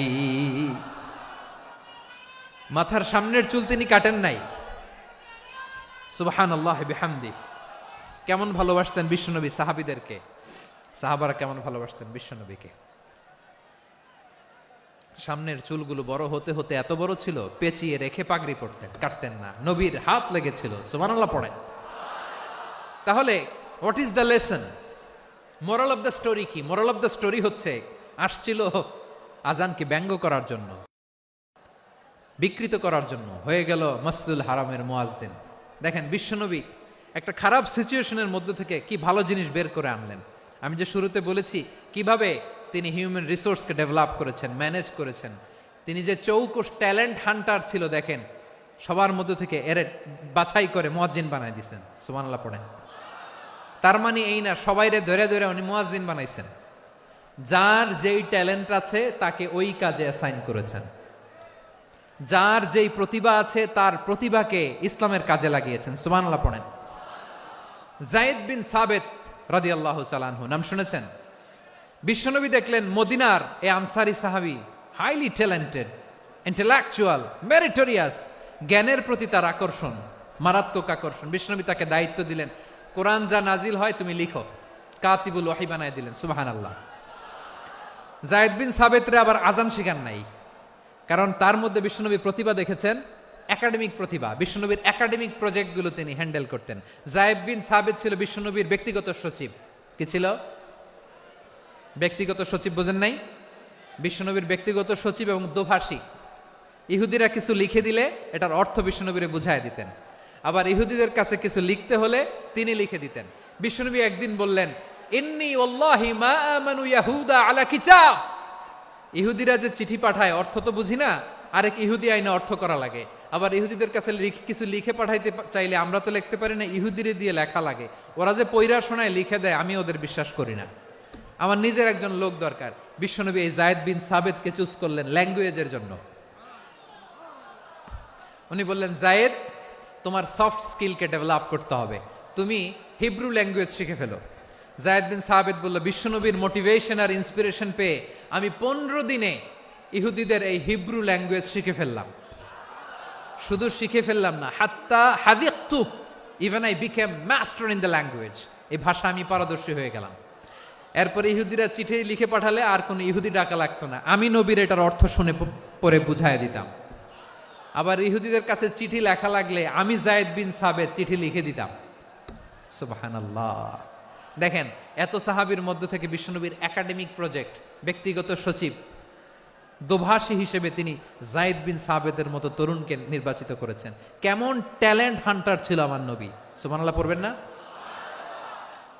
বিশ্বনবীর ইন্তেকালের পরে সাইয়েদনা আবু বকর রাদিয়াল্লাহু তাআলা আনহু যখন খলিফা হয়ে আসলেন, কোরআনকে সংকলনের দায়িত্ব দেয়া লাগবে, কোন সাহাবীকে দিবেন?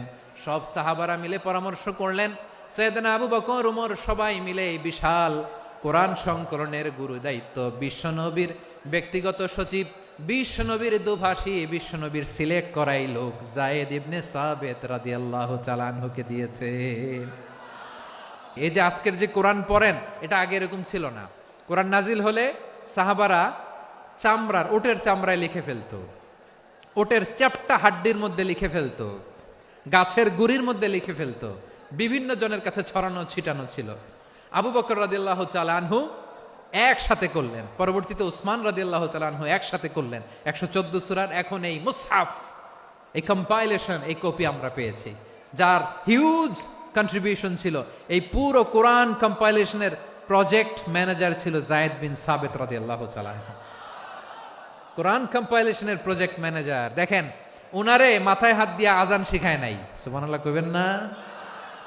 তাহলে প্রথম সাহাবী আবু মাহজুরাকে মুয়াজ্জিন বানাইলেন, জায়েদ বিন সাবেতকে ব্যক্তিগত সচিব আর দোভাষী বানালেন, মুসআব ইবনে উমাইর রাদিয়াল্লাহু তাআলা আনহুকে ইসলামের প্রথম অ্যাম্বাসেডর বানালেন।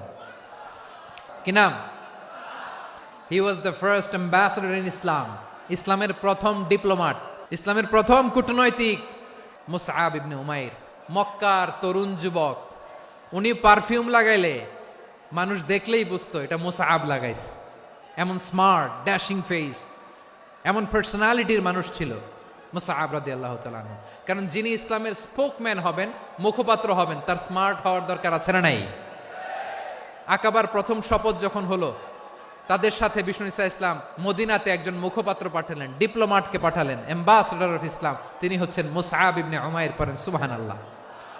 জুমার বিধান নাজিল হয়েছে, কিন্তু মক্কায় পরিবেশ নাই জুমা পালনের। বিষ্ণু ঈসা ইসলাম একজনকে দিয়ে খবর পাঠালেন, যাও মদিনায় মুসাবকে যে বলো, মুসাব তো আমার শিক্ষক, আমার স্পোকম্যান, মদিনাতে যেন তারা জুমা কায়েম করে। বিশ্বনবীর আগেই মুসআব মদিনার মুসলিমদেরকে নিয়ে মদিনায় প্রথম জুমা কায়েম করে ফেলছে। কোন সুবহানাল্লাহ। ডিপ্লোম্যাটদের কেমন হইতে হয়, অ্যাম্বাসেডারের কেমন হইতে হয়, মুসআব রাদিয়াল্লাহু তাআলা আনহুর কাছ থেকে শিখে নাও। তাহলে মুসআব রাদিয়াল্লাহু তাআলা আনহুকে বিশ্বনবী ল্যাঙ্গুয়েজ শিখান নাই, সফট স্কিল শিখান নাই। জায়েদ রাদিয়াল্লাহু তিনি হিব্রু ল্যাঙ্গুয়েজ শিখেছেন, সুরিয়ানি শিখেছেন, কিন্তু মুসআবকে তিনি বানিয়েছেন the spokesman of Islam, the first diplomat, the ambassador of Islam. Abdullah ibn Abbas রাদিয়াল্লাহু তাআলা আনহু বিশ্বনবীর কাজিন, চাচাতো ভাই।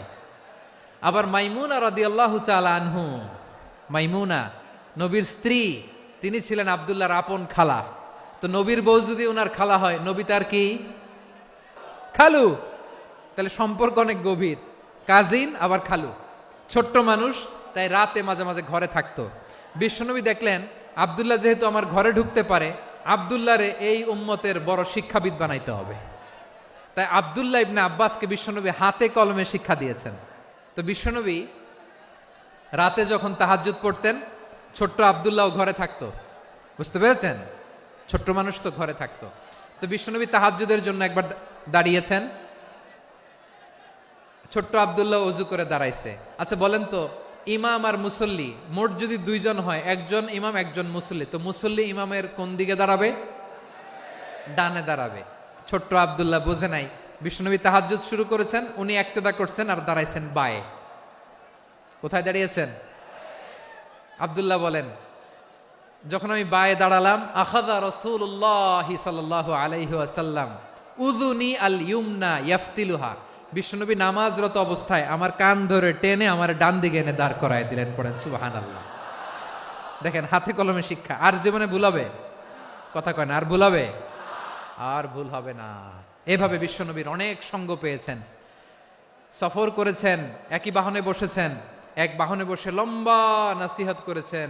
আব্দুল্লাহ, চাইতে হলে আল্লাহর কাছে চাও, সাহায্য চাইতে হলে আল্লাহর কাছে সাহায্য চাও। মনে রাখো, গোটা বিশ্বের সবাই যদি তোমার সাহায্য করতে চায়, ততটুকুই করতে পারবে যতটুকু আল্লাহ তোমার নসিবে রেখেছে।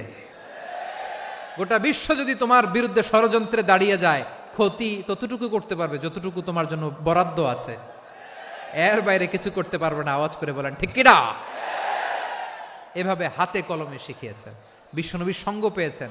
উনাকে বিষ্ণু ইসলাম শিক্ষাবিদ, এডুকেটর অফ দিস উম্মাহ হিসেবে সিলেক্ট করেছেন, হাতে কলমে শিখিয়েছেন। বিশ্বনবী একবার প্রকৃতির ডাকে সাড়া দিয়ে এসেছেন। এখন কি করতে হবে? নামাজের জন্য অজু করতে হবে। বিশ্বনবী এসেই দেখেন অজুর বদনায় পানি ভরা, খুশি হয়ে গেলেন। বললেন, কে রেখেছে পানি? একজন বলল, আব্দুল্লাহ রেখেছে। বিশ্বনবী অত্যন্ত খুশি হলেন। খুশি হয়ে একটা দোয়া করলেন, বললেন, আল্লাহুম্মা ফাক্কিহু ফিদ্দীন ওয়া আল্লিমহু তা'ওয়ীল। আল্লাহ, তুমি আব্দুল্লাহকে দ্বীনের বুঝ দিও আর কোরআনের তাফসীর শিক্ষা দিও। বিশ্বনবীর এই দোয়া এমন লাগছে, উনি রাইসুল মুফাসসিরিন, এই পৃথিবীতে যত মুফাসসির ছিল, যত মুফাসসির আসবে, সকল মুফাসসিরের সম্রাট হিসেবে স্বীকৃত হয়েছেন। আব্দুল্লাহ ইবনে আব্বাস, বিশ্বনবী ওনারে আজান শিখান নাই, বিশ্বনবী ওনারে ল্যাঙ্গুয়েজ শিখান নাই, বিশ্বনবী ওনারে অ্যাম্বাসাডর বানান নাই, হাতে কলমে শিক্ষা দিয়েছেন। ছোট্ট মানুষ, বিশ্বনবী ইন্তেকাল করলেন। আবু বকরের সময় গেল, ওমরে ফারুকের খেলাফত, তখনও তিনি তরুণ। ওমরে ফারুক রাদিয়াল্লাহু তাআলা আনহু ওনার ক্যাবিনেট মিনিস্ট্রির বৈঠকে এ আব্দুল্লাহ ইবনে আব্বাসকে পাশ দিয়ে বসায় রাখতেন। বয়স্ক সাহাবারা এটা পছন্দ করতো না। তারা বলতো, ঘটনা কি? আব্দুল্লাহর মতো ছেলে নাতি আমাদের আছে, এরা কেন রাখে ওমরে ফারুক? ওমরে ফারুক এটা টের পেলেন। তিনি বুঝতে পারলেন যে ক্যাবিনেট মেম্বাররা এটা পছন্দ করে না, ছোট্ট আব্দুল্লাহরা কেন রাখি, কেন যে রাখি, এটা একদিন বুঝাবো। একদিন মিটিং এ তিনি সবাইকে বললেন, ইদা জাআ নাসরুল্লাহি ওয়াল ফাতহ। এই আয়াত দ্বারা উদ্দেশ্য কি বলেন তো মুরব্বী সাহাবীরা? এক সাহাবী বলেন, এই সূরা দ্বারা উদ্দেশ্য, আল্লাহ বলেছেন আমাদেরকে বিভিন্ন ল্যান্ড, বিভিন্ন এলাকা বিজয় করতে হবে। ওমরে ফারুক বললেন, না, হয়নি। আরেকজন বললেন, বিজয় হওয়ার পর আমাদের বেশি বেশি আল্লাহর বরত্বের ঘোষণা দিতে হবে, এটা উদ্দেশ্য। ওমরে ফারুক বললেন, না, হয় নাই। যারে জিজ্ঞেস করেন কেউ পারে না। সব শেষে বিশ্বনবী ছোট্ট আব্দুল্লাহরে বলেন, আব্দুল্লাহ, ইদা জাআ নাসরুল্লাহি ওয়াল ফাতহ, এর দ্বারা উদ্দেশ্য কি বলো তো? ছোট্ট আব্দুল্লাহ বলেন, হুয়া আজালু রাসূলিল্লাহ। এই আয়াত দ্বারা বিশ্বনবীর বিদায়কে উদ্দেশ্য নেওয়া হয়েছে। ওমরে ফারুক বললেন, হাযা হুয়া, এটাই তো সঠিক উত্তর, এটাই সঠিক তাফসীর এই আয়াতের। কারণ ইদা জাআ নাসরুল্লাহি ওয়াল ফাতহ, যখন আল্লাহর সাহায্য আর বিজয় আসবে, ওয়া রাআইতান নাসা ইয়াদখুলুনা ফি দীনিল্লাহি আফওয়াজা, আপনি দেখবেন দলে দলে, ঢলে ঢলে, বানের পানির মতো মানুষ ইসলামের দিকে ঢুকতেছে। ইসলামের বিজয় হয়েছে। তো ইসলামের বিজয়ের মিশন নিয়ে নবী আসছে, বিজয়ী যখন হয়ে গেছে, এখন তো নবীর বিদায় হবে। কোন সাহাবী এই সূক্ষ্ম কথাটা ধরতে পারে নাই, ওই আব্দুল্লাহ ছাড়া। আব্দুল্লাহ যখন উত্তর দিছে, সব সাহাবীদের টনক নড়েছে। এরপর থেকে কোনো ক্যাবিনেট মিটিং এ আর কোনো সাহাবারা কোনো প্রশ্ন করে নাই। আওয়াজ করে পড়েন সুবহানাল্লাহ। বিশ্বনবী আব্দুল্লাহ ইবনে আব্বাসকে দ্য এডুকেটর অফ দ্য উম্মাহ, উম্মার শিক্ষাবিদ হিসেবে গ্রহণ করেছেন। আওয়াজ করে পড়তে হবে আল্লাহু আকবার। সাহাবীদের নামগুলো মনে থাকবে? এক নম্বরে আবু মাহজুরা, মুয়াজ্জিন বানাইছেন। যায়েদ ইবনে সাবিত, দোভাষী, ট্রান্সলেটর অফ প্রফেট, এবং তিনি ছিলেন বিশ্বনবীর ব্যক্তিগত সচিব। Musab ibn Umair, the first ambassador and diplomat of Islam. Abdullah ibn Abbas, এই উম্মার সবচেয়ে বড় এডুকেটর, শিক্ষাবিদ। আরেকজন ছিল আব্দুল্লাহ ইবনে মাসউদ রাদিয়াল্লাহু তাআলা। দুই আব্দুল্লাহ, আব্বাস গেল, আরেকজন হচ্ছে মাসউদ। মক্কার তরুণ, ছাগল পালতো মুশরিকের। বিশ্বনবী আর আবু বকর রাদিয়াল্লাহু তাআলা আনহু একবার গেলেন, যে দেখে এই তরুণ দাঁড়ায় আছে। বিশ্বনবী বলেন, আমি খুব ক্ষুধার্ত, তোমার কাছে কি দুধ আছে ছাগলের? আব্দুল্লাহ আছে, ওয়ালাকিন আনা মু'তামান, কিন্তু যে দুধ আছে এটা আমানতের, আমি দিতে পারবো না। বিশ্বনবী এইটা শুনেই তারা টার্গেট করে ফেলছে। আনা মু'তামান, দুধ আছে কিন্তু এটা আমার মালিকের, আমি তো দরদ দেখায় আমার মালিকের দুধ, আপনি পথিক, আপনারে দিতে পারি না। বিশ্বনবী টার্গেট করে ফেলছেন, এরে আমার কাজে লাগাইতে হবে। বিশ্বনবী বললেন, আচ্ছা ঠিক আছে, দুধ দিও না, কিন্তু এমন ছাগি আছে কিনা যেই ছাগির সাথে কোনো ছাগলের মিলন হয় নাই, তার ওলানে দুধও আসে নাই, বাচ্চাও নাই, এরকম ছাগির থেকে যদি আমি দুধ খাই তাহলে তো সমস্যা নাই। বলতেছে এরকম ছাগির থেকে দুধ খাইলে সমস্যা নাই, কারণ এরকম ছাগির ওলান থেকে দুধ আসবেও না। বলতেছে ঠিক আছে, এরকম একটা ছাগি নিয়ে আসা হলো। বিশ্বনবী বিসমিল্লাহ বলে ওই ছাগির ওলানে হাত দিলেন। হাত দিতে দেরি, পুরো ওলানটা দুধে ভরে যেতে দেরি হয় না। বিশ্বনবী আর আবু বকর রাদিয়াল্লাহু তাআলা আনহু দহন করে পেট ভরে খেলেন। এই দৃশ্য আব্দুল্লাহ ইবনে মাসউদের হৃদয়ে দাগ কাটলো। এই মুআজিজা দেখে তিনি বললেন, আশহাদু আল্লা ইলাহা ইল্লাল্লাহ ওয়া আশহাদু আন্না মুহাম্মাদুর রাসূলুল্লাহ। তিনি ষষ্ঠ মুসলিম ছিলেন, 6 নম্বর মুসলমান। ওনাকে টার্গেট করে বিশ্বনবী দেখলেন এমন ইন্টেলেকচুয়াল ব্রেন, উনি সূক্ষ্ম সূক্ষ্ম জিনিস বুঝে বেশি, ফিকহি জ্ঞান ওনার মধ্যে বেশি। বিশ্বনবী ওনাকে কোরআনের জ্ঞান শিক্ষা দিতে লাগলেন। উনি বিশ্বনবী সবার কাছে কোরআন শোনায়, কিন্তু বিশ্বনবী নিজে আব্দুল্লাহ ইবনে মাসউদের কাছ থেকে কোরআন শুনতো। বিশ্বনবী একবার বললেন, ইকরা আলাইয়া ইয়া মাসউদ। ইবনে মাসউদ একবার শোনাও তো কোরআন দেখি। আব্দুল্লাহ ইবনে মাসউদ বলে, আকরাউ আলাইকা ওয়া আলাইকা উনজিল। নবী, আপনার উপর কোরআন নাজিল হয় আর আমি আপনার সামনে কোরআন পড়ব। বিশ্বনবী বললেন, ইন্নী উহিব্বু আন আসমাআহু মিন গায়রি। আমি নিজে পড়তে যেমনি ভালোবাসি, অন্যে পড়ুক আমি শুনবো, এটাও আমি ভালোবাসি। সূরা নিসা তিনি তেলাওয়াত করে শুনিয়েছেন। এমন সূক্ষ্ম সূক্ষ্ম বিষয় বিশ্বনবী উনাকে ধরিয়ে দিয়েছেন। উনি হয়ে গিয়েছেন, আব্দুল্লাহ ইবনে আব্বাস হয়েছেন রাইসুল মুফাসসিরিন, উনি হয়ে গিয়েছেন ফাকিহুল উম্মাহ। ওনার চাইতে বড় ফকি এই পৃথিবী আর দেখবে না। চিল্লায় বলেন সুবহানাল্লাহ। উনি বলতেন, ওয়াল্লাহি ইল্লাযী লা ইলাহা গায়রু মা উনজিলাত সূরাতুন ইল্লা ওয়া আনা আ'লামু আইনা উনজিলাত ওয়া ফীমা উনজিলাত। বিশ্বনবী এমন ভাবে কোরআনের দার্স আমাকে দিয়েছেন, কোরআনে যত সূরা নাজিল হয়েছে, যেখানে নাজিল হোক না কেন আমি জানি এটা কোথায় নাজিল হয়েছে এবং কোন প্রেক্ষাপটে নাজিল হয়েছে। এমন একটা সূরা নাই যে সূরার কোথায় নাজিল হয়েছে আমি মাসুদের জানা নাই, কোন প্রেক্ষাপটে নাজিল হয়েছে আমার জানা নাই। এরকম ঘটবে না। চিল্লায় বলেন আল্লাহু আকবার। এই আব্দুল্লাহ ইবনে মাসউদ রাদিয়াল্লাহু তাআলা আনহু ওমর ফারুকের সময় কুফার চিফ জাস্টিস ছিলেন। কুফা নগরীর চিফ জাস্টিস। চিফ জাস্টিস বুঝেন নাই? বিচারপতি। কি ছিলেন? সবাই বলে নাই, কি ছিলেন? বিচারপতি ছিলেন। এবং ওনার যে ফিকহি জ্ঞানের ধারা, এটাই আলকামা, ইব্রাহিম আন-নাখাই, হাম্মাদ ইবনে সুলাইমান হয়ে ইমাম আবু হানিফা পর্যন্ত পৌঁছেছে। এবং ওনার ফিকহি জ্ঞানের ধারাই হানাফি মাযহাবে অ্যাকসেপ্ট হয়েছে। আজও এগুলো হানাফি মাযহাবে চর্চিত হয়। হানাফি মাযহাবের সব ফিক আব্দুল্লাহ ইবনে মাসউদের ফিকহি জ্ঞানের ধারা থেকে নেওয়া হয়েছে। চিল্লায় পড়েন সুবহানাল্লাহ। তাহলে উনাকে বিশ্বনবী বানিয়েছেন জুরিস্ট, আইনবিদ, ফকিহ।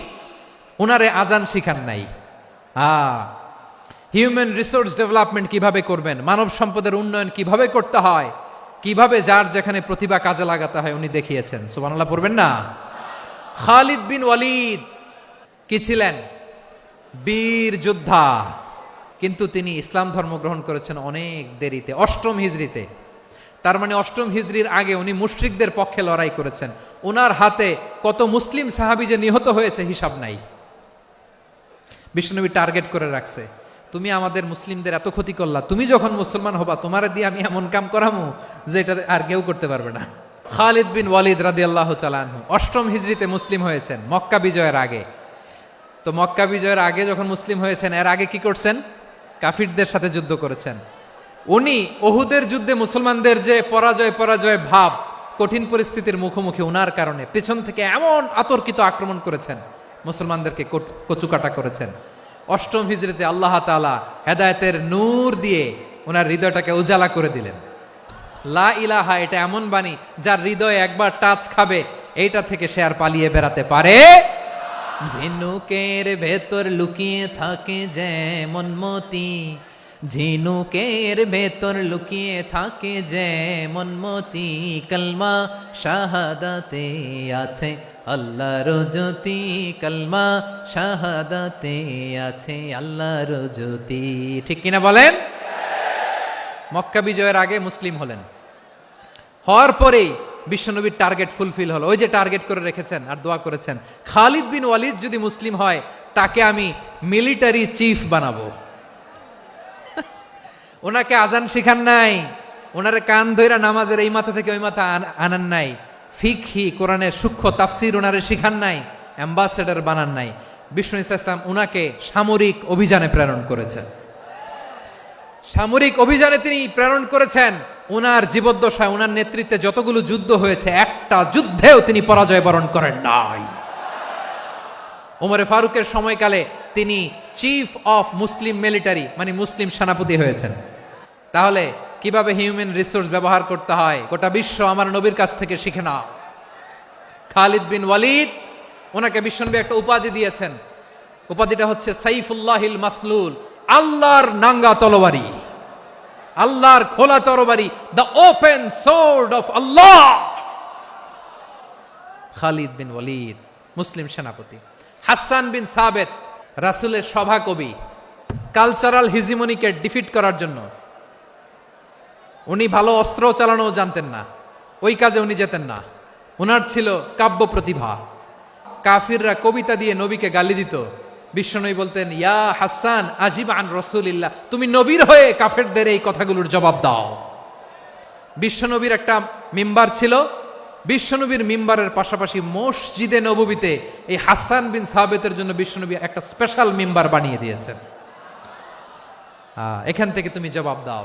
এবং বিশ্বনবী বলেছেন, আল্লাহুম্মা আইয়িদহু বিরূহিল কুদুস। আল্লাহ, হাসান আমার পক্ষে জবাব দেয়, তুমি জিব্রাইল মারফত তাকে সাহায্য পাঠাইয়া দিও।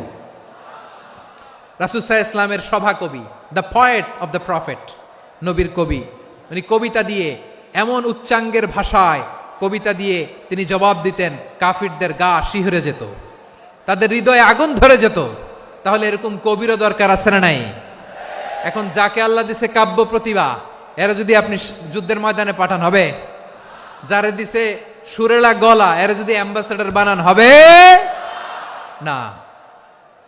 হাসান বিন সাবেত ছিলেন বিষ্ণু ইসলামের কবি। হুযায়ফা ইবনুল ইয়ামান বিশ্বনবীর গোয়েন্দা বিভাগের প্রধান। কিসের প্রধান? হুযায়ফা ইবনুল ইয়ামান। ওনার ছিল ডিটেকটিভ মাইন্ড, ডিটেকটিভ মাইন্ড, গোয়েন্দা বিভাগের প্রধান। এবং উনি হচ্ছেন সাহিবু সিররি রাসূলিল্লাহ, রাসূল সাল্লাল্লাহু আলাইহি ওয়াসাল্লামের গোপন তথ্যের ধারক বাহক। নবীর যেই কথা কেউ জানে না, সব হুযায়ফার পেটের ভিতরে ছিল। সুবহানাল্লাহ পড়েন। মদিনার যত ইহুদিদের একটা লিস্ট ছিল, এই লিস্ট শুধু দুইজন জানতো, বিশ্বনবী আর হুযায়ফা। গোয়েন্দা বিভাগের হেড ছিল। খন্দকের যুদ্ধে প্রচন্ড আজকের মতো শৈত্য প্রবাহ, মাটি খনন করতে করতে সাহাবীদের পেটে ক্ষুধা নাই, দাঁড়াইতে পারে না নামাজের জন্য, এত ক্লান্ত, ক্ষুধা, ক্লান্ত, শ্রান্ত। বিশ্বনবী বললেন, কে আছো? এই কঠিন শীত, এই ভয় আর ক্ষুধার মধ্যেও খন্দকের পরীক্ষার টপকে শত্রু শিবিরে যে আমাকে তথ্য দিবা, কে আছো? কারো গায়ে শক্তিই নাই যে দাঁড়াবে, কেউ দাঁড়ায় না। বিশ্বনবী তখন নিজে হুযায়ফাকে ডাক দিলেন, হুযায়ফা, যে আমাকে আজকে শত্রু শিবিরের তথ্য এনে দিবে, সে জান্নাতে আমার মোরাফাকা, আমার সঙ্গী হবে। হুযায়ফা রাদিয়াল্লাহু ইবনুল ইয়ামান জীবনের ঝুঁকি নিয়ে এই ক্ষুধা, শৈত্য প্রবাহ, কোল্ড ওয়েভসকে উপেক্ষা করে পরীক্ষা টপকে শত্রু শিবিরে যে সবার কথাগুলো চুপে চুপে শুনে বিশ্বনবীর দরবারে এসে গোয়েন্দাদের মতো তথ্য সরবরাহ করেছে। বিশ্বনবীর গোয়েন্দা বিভাগের প্রধান হুযায়ফা ইবনুল ইয়ামান ইন্টেলিজেন্স বিভাগ চালাতেন। মুনাফিকদের নাম ওনার কাছে ছিল। মুআয ইবনে জাবাল মদিনা রাষ্ট্রের সবচেয়ে সিনিয়র আমলা ছিলেন। আমলাতন্ত্র চিনেন তো? প্রশাসনিক কাজ যারা চালায়, অ্যাডমিনিস্ট্রেশন বুঝেন না? The department of administration. মদিনার রাষ্ট্রের সিনিয়র আমলা মুআয ইবনে জাবাল মুতাখাসসিসুন ফিল হালাল ওয়াল হারাম, হালাল হারামের স্পেশালিস্ট ছিলেন। বিশ্বনবী উনাকে ইয়ামানের গভর্নর করে পাঠাইছেন। বলেছেন, ইন্নাকা তা'তি কওমান আহলা কিতাব, এমন গোষ্ঠীর কাছে যাবা যারা ইহুদি নাসারা, আগে শাহাদা পড়লে এরপরে নামাজের দাওয়াত দিও, নামাজ পড়লে যাকাতের দাওয়াত দিও। গভর্নরের অ্যাটিটিউড যেমন থাকে তেমন অ্যাটিটিউড ধরে রেখো। সুবহানাল্লাহ পড়েন।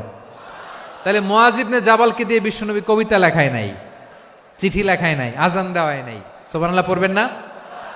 সব শেষ সাহাবী বলি আবু হুরায়রা রাদিয়াল্লাহু তাআলা আনহু, বিড়ালের বাবা, কি করতেন?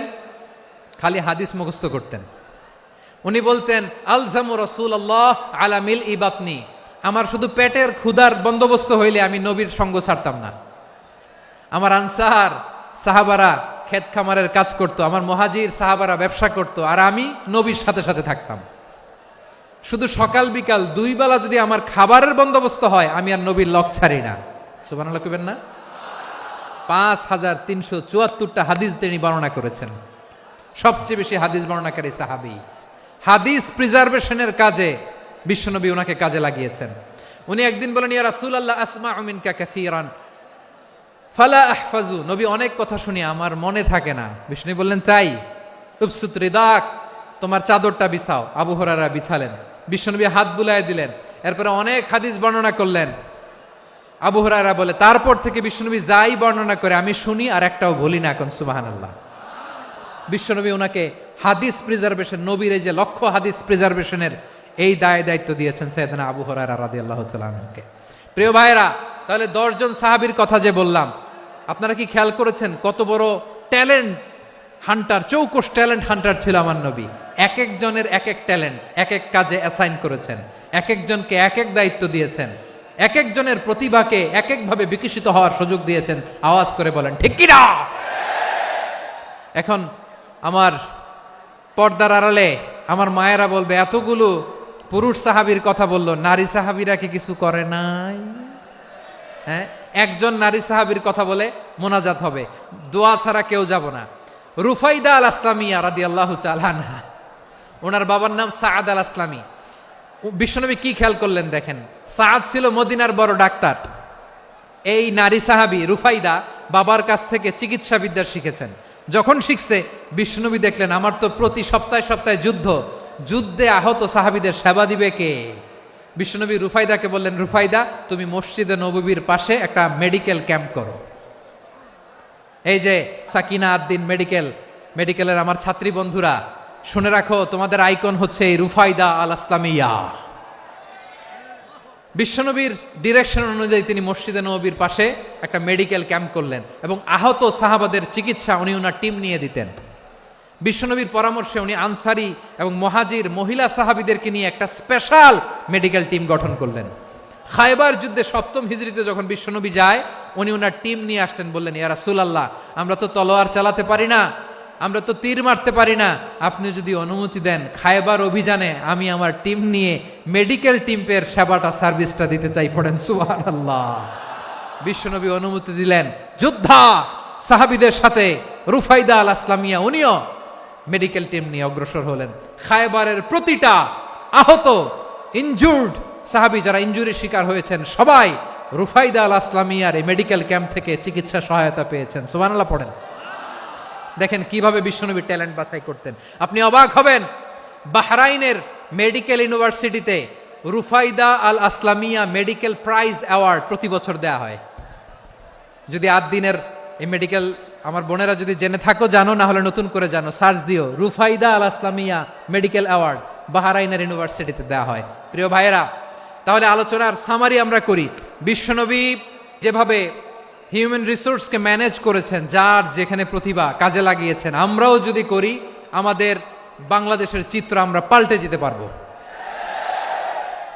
আমরা শুরুতে শুনেছি মানুষের আছে অসীম সম্ভাবনা, প্রতিটা মানুষ অনন্য, যত্ন নিলে, যথাযথ পরিচর্যা করলে মানুষ বিশ্ব জয় করতে পারে, ঠিক কিনা?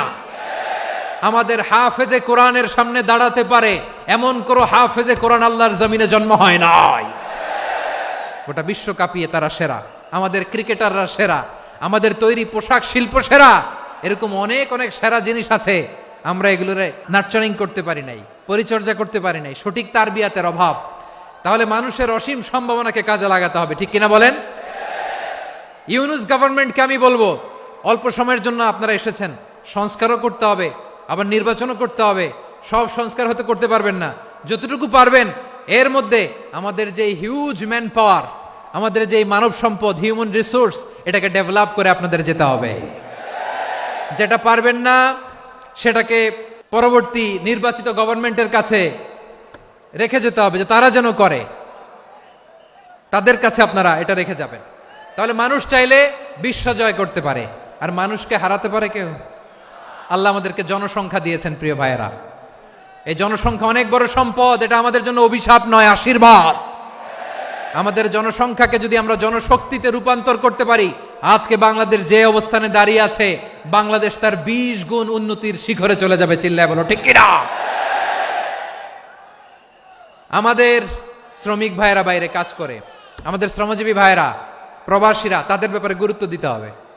আমাদের শ্রমের দাম সবচেয়ে কম, সবচেয়ে কম।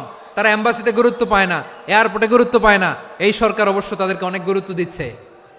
আমাদের অদক্ষ শ্রমিককে যখন আমরা দুবাই পাঠাই, অল্প বেতন পায়, কিন্তু ইন্ডিয়ানরা দক্ষ শ্রমিক পাঠাইলে তার 3 গুণ বেতন পায়। আমরা আমাদের শ্রমিকদেরকে অদক্ষ ভাবে আর পাঠাতে চাই না, দক্ষ শ্রমিক পাঠিয়ে আমরা রেমিটেন্সের বন্যা বইয়ে দেব। তাদেরকে সবচেয়ে গুরুত্ব দিতে হবে। আমরা পেয়েছি ফ্রিডম ফাইটার, মুক্তিযোদ্ধা, আর আমার প্রবাসী ভাইরা হচ্ছে রেমিটেন্স ফাইটার। জোরে বলো ঠিক কিনা? তাহলে আমাদের এই জনশক্তিকে জনসম্পদে ট্রান্সফর্ম করতে হবে। সরকার জনগণকে এভাবে পলিশ করতে হবে। মা বাবারা ছেলে মেয়েদের মধ্যে কার কোন যোগ্যতা তাকে ওইভাবে কাজে লাগাতে হবে। সবার A+ পাওয়ার কোনো দরকার নাই। আমাদের দেশে একটা টেন্ডেন্সি আছে, পরীক্ষায় A+ না পাইলে কই তুই কি করলি, পাশের বাড়ির ছেলে A+ পাইছে, যা ওর পা ধোয়া পানি খা। খাওয়া নাই, এগুলার খাওয়া নাই। ওরে আল্লাহ A+ পাওয়ার জন্য বানাইছে, আর আপনার ছেলেকে এই A+ গুলারে নিয়ন্ত্রণ করার জন্য আল্লাহ বানাইছে। ওকে দিয়ে আল্লাহ কি করবে আপনি জানেনই না। একটা A+, একটা A গ্রেড একটা মানুষের জীবনকে ঠিক করে দিতে পারে না। আপনার ছেলেকে আল্লাহ অন্যদিকে যোগ্যতা দিয়েছে। ওদের মনোবল ভাঙবেন না, খবরদার। যাকে দিয়ে যেটা হবে তাকে দিয়ে সেটা করতে হবে, তার প্রতিভাকে সেভাবে কাজে লাগাতে হবে। তাহলে আমাদের এই জনসংখ্যা জনসম্পদে রূপান্তরিত হবে। আমাদের সরকারের তত্ত্বাবধানে আমাদের 18 কোটি জনগণ দক্ষ জনশক্তিতে রূপান্তরিত হোক। আমরা চাই কি চাই না?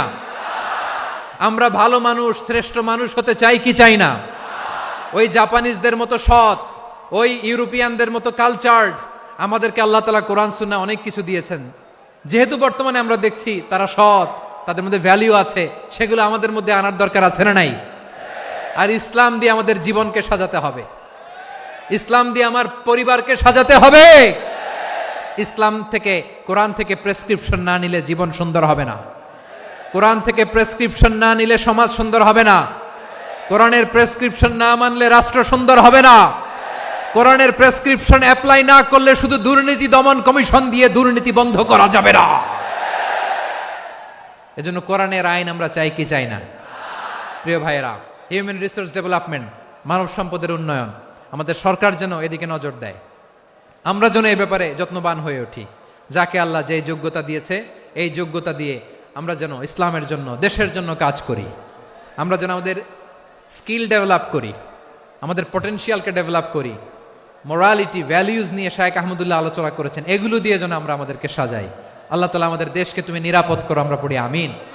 আল্লাহ আমার 18 কোটি জনগণকে তুমি জনশক্তিতে রূপান্তরিত করো, আমিন। আল্লাহ আমরা হাতে হাত রেখে, কাঁধে কাঁধ মিলিয়ে ভাইয়ে ভাইয়ে যেন এই দেশকে গড়তে পারি, আল্লাহ তুমি তৌফিক দান করো, আমরা পড়ি আমিন। আসুন আমরা আমাদের জনসংখ্যাকে জনসম্পদে ট্রান্সফর্ম করি। আমাদের জনসংখ্যাকে আমরা যেন জনশক্তিতে রূপান্তরিত করি। জনসংখ্যাকে ট্রান্সফর্ম করে জনশক্তি দিয়ে আমরা যেন আগামীর বাংলাদেশ, স্বাধীন বাংলাদেশ 2.0 কে গড়ে তুলি। আল্লাহ তাআলা আমাদের সবাইকে কথাগুলো বোঝার, আমল করার তৌফিক দান করুন। হাযা মা ইনদি ওয়াল ইলমু ইনদাল্লাহ আলাইহি তাওয়াক্কালতু ওয়া ইলাইহি উনীব। সুবহানাকাল্লাহুম্মা বিহামদিকা আশহাদু আল্লা ইলাহা ইল্লা আনতা আস্তাগফিরুকা ওয়া আতুবু ইলাইক।